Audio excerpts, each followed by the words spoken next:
Part 1: The Page. It started one cold November evening as I was closing up the house for the night.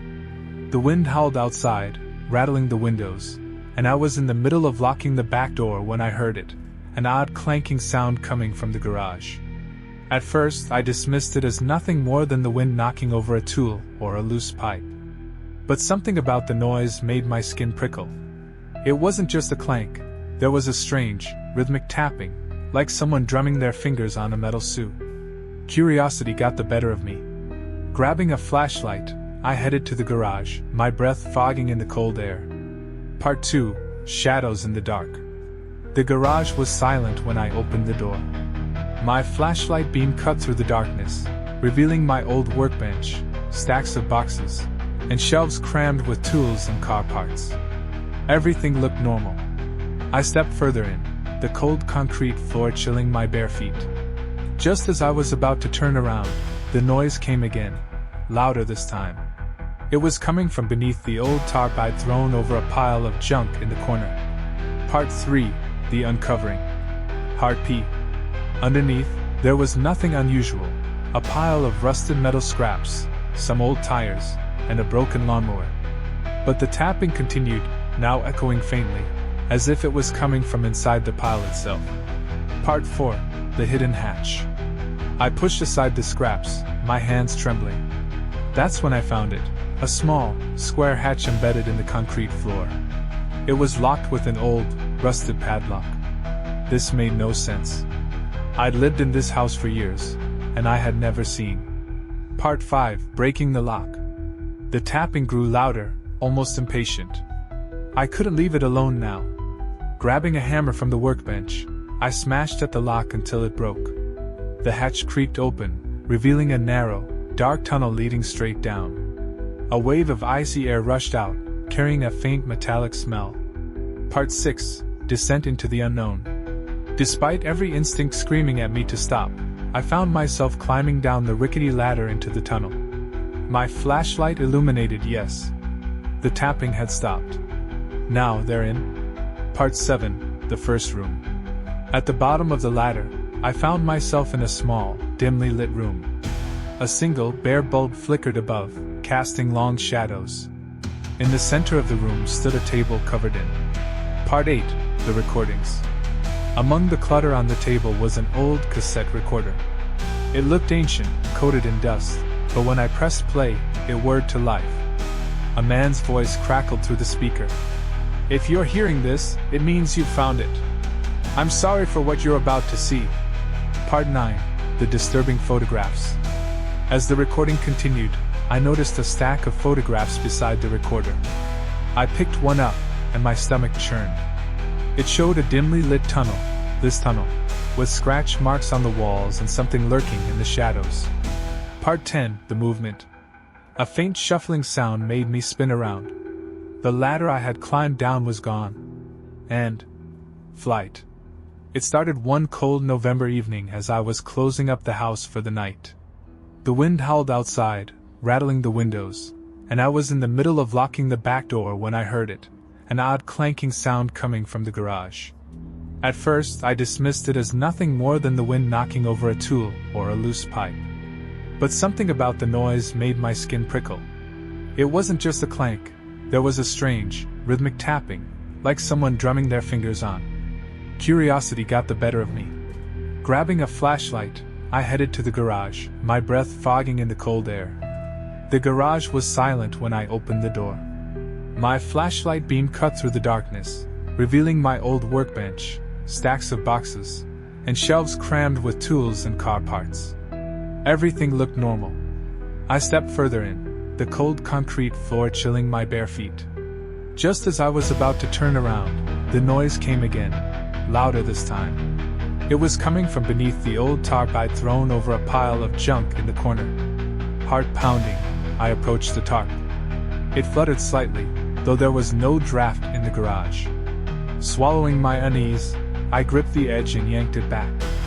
Underneath, there was nothing unusual, a pile of rusted metal scraps, some old tires, and a broken lawnmower. But the tapping continued, now echoing faintly, as if it was coming from inside the pile itself. I pushed aside the scraps, my hands trembling. That's when I found it, a small, square hatch embedded in the concrete floor. This made no sense. I'd lived in this house for years, and I had never seen this hatch before. The tapping grew louder, almost impatient. I couldn't leave it alone now. Grabbing a hammer from the workbench, I smashed at the lock until it broke. The hatch creaked open, revealing a narrow, dark tunnel leading east. A wave of icy air rushed out, carrying a faint metallic smell. Despite every instinct screaming at me to stop, I found myself climbing down the rickety ladder into the tunnel. My flashlight illuminated damp in. The tapping had stopped. Now, there was only silence. At the bottom of the ladder, I found myself in a small, dimly lit room. A single, bare bulb flickered above, casting long shadows. In the center of the room stood a table covered with strange objects, rusted tools, jars filled with murky liquid, and what looked like bones. Among the clutter on the table a man's voice crackled through the speaker. "If you're hearing this, it means you found it. I'm sorry for what you're." As the recording continued, I noticed a stack of photographs beside the recorder. I picked one up, and my stomach churned. It showed a dimly lit tunnel, with scratch marks on the walls and something lurking in the shadows. A find. Panicking, I scanned the room. There was only one way out, a heavy steel door at the far end of the room. It had no handle, only a circular indent, like a keyhole. I searched the table, overturning the jars and scattering the photographs. Beneath the pile, I found a strange, twisted metal object. It looked like it might fit the keyhole. The door groaned open, revealing a long, dark hallway. As I moved deeper into the hallway, I began to hear whispering. It wasn't clear words, just a low, murmuring sound that seemed to come from everywhere at once. And froze. At the end of the hallway, I found another room. This one was larger, with walls covered in strange symbols drawn in what looked like blood. And I approached the edge of the pit, shining my flashlight down. It is. A hand shot up from the pit, clawed and covered in slick, blackened flesh. "I'm back to you, Em." I ran back the way I'd come, desperate to find the ladder, the hatch, anything to get me out of this nightmare. But the hallway seemed to stretch endlessly, the walls closing in. "You can't leave." The voice was deep and guttural, reverberating through the tunnel. It seemed to come from everywhere and nowhere. Shadows began to move around me, taking shape as tall, gaunt figures with hollow eyes. They didn't move closer, but they didn't have to. Their presence was suffocating. Back in the first room, I noticed something I hadn't before, a strange, glowing relic tucked into the corner. It was a small, obsidian idol, pulsing with an eerie, green light. As I picked up the idol, the voice returned, softer this time. "Take it, and you'll understand. But there's a price." The moment I touched the idol, my mind was flooded with images, flashes of dark rituals, the pit swallowing screaming figures, and something vast and ancient awakening below. The voice whispered again. "Leave the idol and stay, or take it and let us go free." I dropped the idol and ran, but the shadows began to close in, their hollow eyes burning with a faint, red glow. At the end of the hallway, a new door appeared. It was different, carved with intricate symbols that glowed faintly as I approached. Part 28, The Surface. Bursting through the door, I found myself back in the garage. The hatch was gone, replaced by smooth concrete, as if it had never existed. But something wasn't right. My hands bore strange, glowing symbols, the same ones from the tunnel walls. Now every night I hear tapping in the garage. It's louder each time, more insistent. The whispering follows me, even during the day. And in my dreams I see the pit and the thing within it, waiting. I know it's not over. The tapping didn't stay confined to the garage. One evening, as I was trying to block out the noise, there was a knock on my front door. I opened it to find a man and a woman standing on my porch. They were strangers, but something about their pale faces and darting eyes unsettled me. "Are you the one?" the man asked in a gravelly voice. Before I could respond, the woman pushed past me, her eyes scanning the house like she was looking for something. The man followed, slamming the door behind him. "What are you doing?" I demanded, but my voice cracked. "They didn't." The woman finally spoke, her voice low and urgent. "You touched it, didn't you?" The idol. And froze. How could she know? "You've let them in." She continued. "We're here to fix this before it's too late." The man headed straight to the garage. "They always leave a mark," he muttered, rummaging through the tools and boxes. The woman turned to me. "Did you hear the whispers? The tapping? They're getting stronger." As if on cue, the symbols on my hands began to glow faintly. The woman grabbed my wrist, her grip cold and unyielding. "They've claimed you," the man called out from the garage. "Found it." I followed him, and to my horror, the hatch was back. It stood wide open, the darkness below seeming to writhe like a living thing. The air grew heavy as we stood around the open hatch. The shadows of SL. The man pulled a leather pouch from his coat. "We need to seal it." The woman began chanting in a language I didn't recognize. The symbols on my hands burned, and I felt an overwhelming urge to run. "Stay still," the man barked. "If you break the connection, we're all done." Suddenly, the garage door burst open. Flashlights blinded in. "Hands up," one of them shouted. The officers handcuffed all three of us and dragged us out of the garage. As I was being shown. Part 41, The Interrogates. And the woman in the next room was shouting. "You don't understand. If we don't stop it, it will consume everything." An officer reviewing footage from the body cameras went pale. He replayed the scene in the garage. The shadows moved unnaturally, forming what looked like faces, mouths screaming in silence. That night, in my cell, I heard the whispers again. "You can't hide. Come back." The symbols on my hands flared brightly, lighting up the dark room. The lights in the station flickered. The shadows in the corners grew darker, deeper. Then, the power went out completely. In the chaos, my cell door creaked open. I found the man and woman waiting for me outside. "You can't run from this," the woman said. "We have to finish what we started." Against my better judgment, I followed them back to my house. The hatch was wide open again, and the tapping was deafening now. This time, all three of us climbed down the ladder. The tunnel seemed different, longer, darker, and alive. The walls pulsed as if breathing. In the second room, the pit was no longer empty.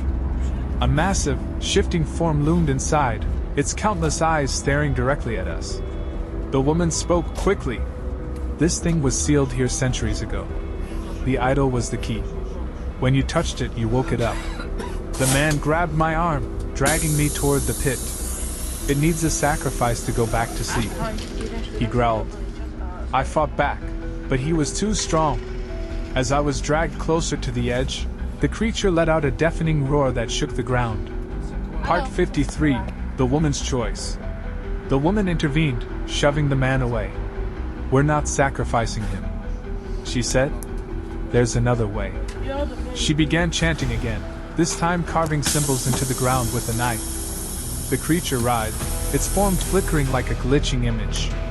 The man suddenly lunged at the woman, knocking her into the pit.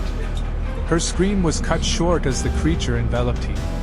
Instead of calming, the creature grew larger, more violent. The man froze, realizing his mistake too late. I ran, leaving the man behind. The tunnel seemed endless, but the whispers urged me forward. "Hurry," they said. I burst out of the hatch, slamming it shut behind me. This time, the tapping stopped completely. The police found the man's body in my garage the next day. They ruled it a suicide, but I knew the truth. The symbols on my hands faded over time, but I still hear the whispers. They're faint now, but they promise one thing: the pit will open again.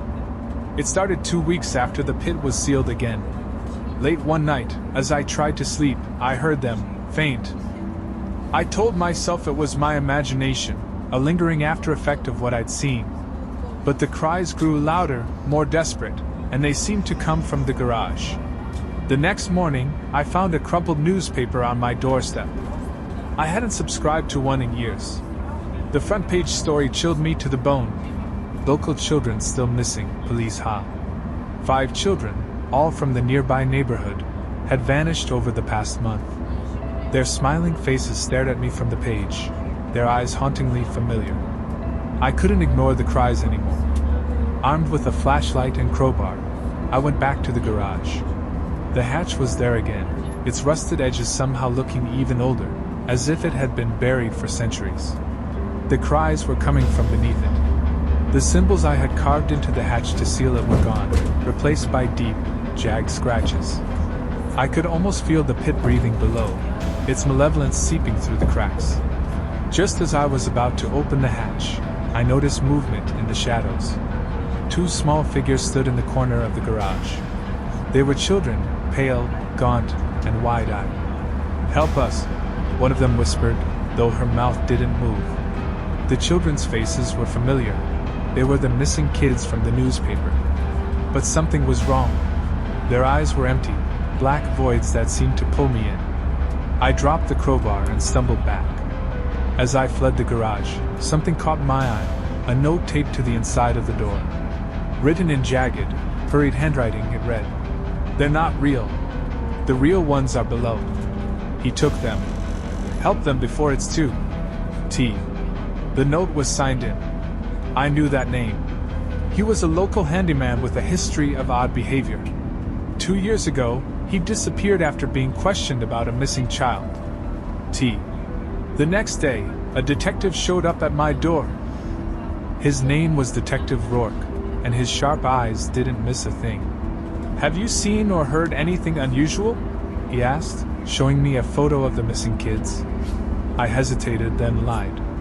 Well, that night, I dreamt of the pit again. But this time, I wasn't alone. Raymond Carter was there, dragging the 5 children toward the edge. They screamed, their voices echoing in the darkness. I couldn't shake the dream. If Carter was alive, he might have the children, or worse, he might have taken them into the pit. I started searching online for any trace of him, but his name had vanished from public records. It was as if he'd never existed. Finally, I found something, a single post on an obscure forum. Armed with my flashlight and a crowbar, I drove out to the woods. The cabin was decrepit, its windows shattered and its door hanging off its hinges. Inside, the air was thick with the stench of decay. And at the back of the cabin, I found a door leading to the basement. It was chained shut, but the cries of children echoed faintly from below. It took all my strength to break the chains. When the door finally swung open, a gust of icy air hit me, carrying with it the metallic tang of blood. The basement wasn't just a basement, it was an entrance to another tunnel, one that seemed to lead directly back to the pit. Part 78, The Criminal Appears. Halfway down the tunnel, I saw him. Raymond Carter stood hunched over, his back to me. He was muttering to himself, rocking back and forth. "Where are they?" I shouted, my voice trembling. He turned slowly, his face gaunt and his eyes wild. "They're mine now," he hissed. "They belong to it." Carter stepped closer, a knife glinting in his hand. "You can't take them," he said. "Not unless you offer something in return." Desperate, I lunged at him. "We really..." In the chaos, Carter stumbled merchandise. I broke the cage open, ushering the children out. But the tunnel began to collapse, the ground shaking violently. With the children in tow, I ran. The whispers turned to screams, the walls closing in as the pit roared in anger. We barely made it out alive. The hatch slammed shut behind us, sealing the darkness below. Detective Rourke found me the next day, the children safe in his custody. "You did the right thing," he said, but his eyes held a flicker of doubt. One of the children clung to me before leaving. "He's still there," she whispered. "Waiting." That night, the tapping returned, louder and more insistent than ever. This time, it wasn't alone. From the garage came a child's voice, soft and chilling. "Come play with us."